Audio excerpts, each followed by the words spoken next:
Reverend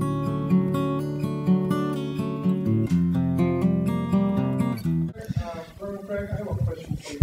I do a lot of families at my parish, and they're starting to come forth now with their immigration issues. And I'm afraid to recommend them to an attorney because I do not know if this guy's for real or not. I'm afraid they may be swindled. What do you suggest? There are no testimonials that can help me. What do you suggest I do?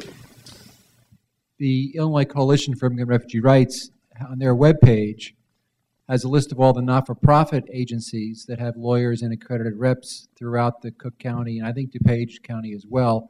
In immigration law, the government does allow certain non-lawyers to be what's called an accredited rep that can do legal work under the supervision of attorney.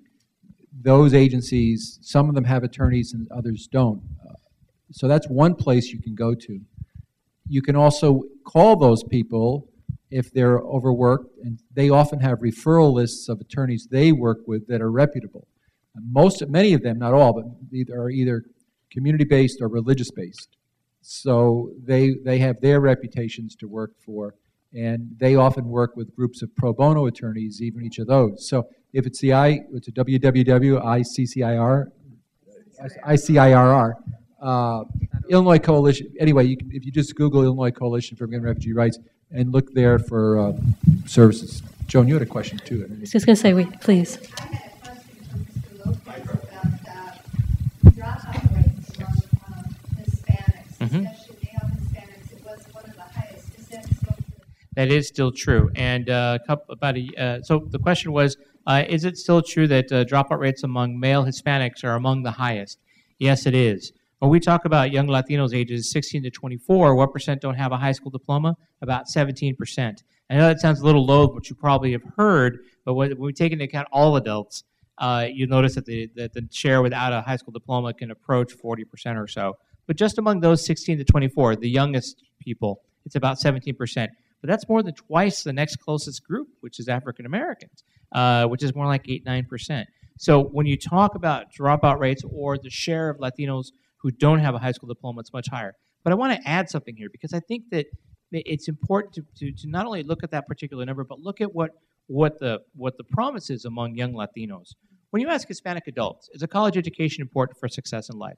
Hispanic adults are more likely to say yes, 88% say so, compared to the general population at 74%. Education is valued. You saw it on my slide, education is the number one issue. When you ask young Latinos, do you plan to go to college? You'll notice that they're less likely to say, yeah, they plan to get a bachelor's degree than whites, but the native-born, no. They're actually just as likely as whites to say that they want to get a college degree. When we ask young Latinos, though, however, why aren't you currently in school? Why aren't you pursuing your degree? The number one reason they give to us is they need to support family. That's the number one reason. So I think there's a view that education's important. College is important. There's a view, in fact, when you ask young Latinos, what did your parents say you should do after high school? The number one thing they said, and 90% of them, go to college. So there's a sense that college is important, but there's something getting in the way. Either their expectations aren't quite as high, or they have challenges that they have to address first. And they may be, I have to help a sick parent.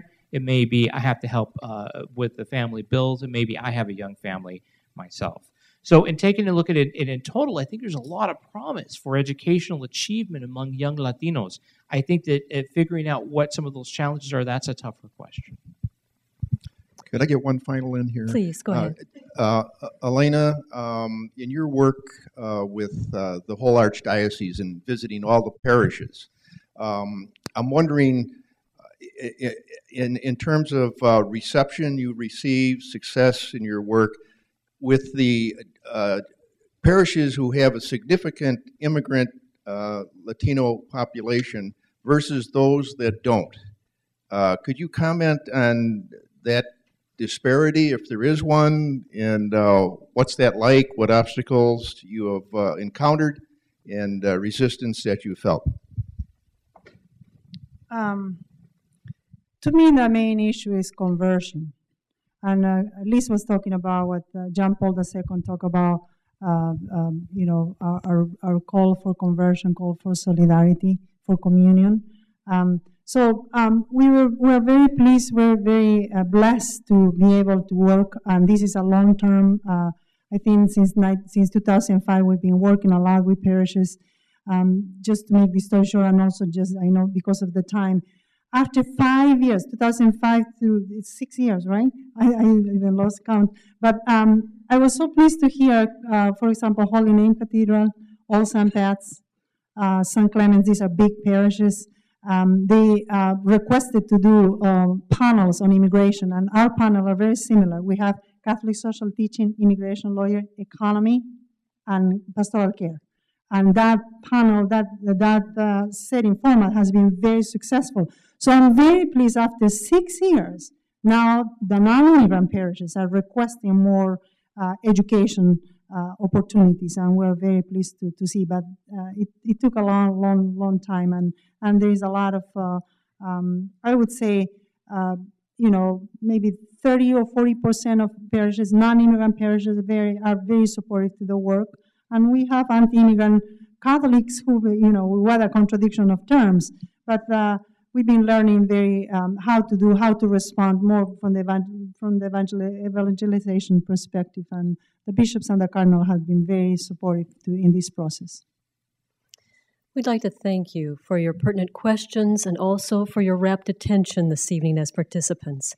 We couldn't have done this without you, and we do thank each one of you for coming tonight. We hope then that you'll also take with you some thoughts about what you can do to actually raise awareness and bring forth this issue as a social justice issue. I think that we all have been inspired tonight by our panel. Please rise and join me in thanking them.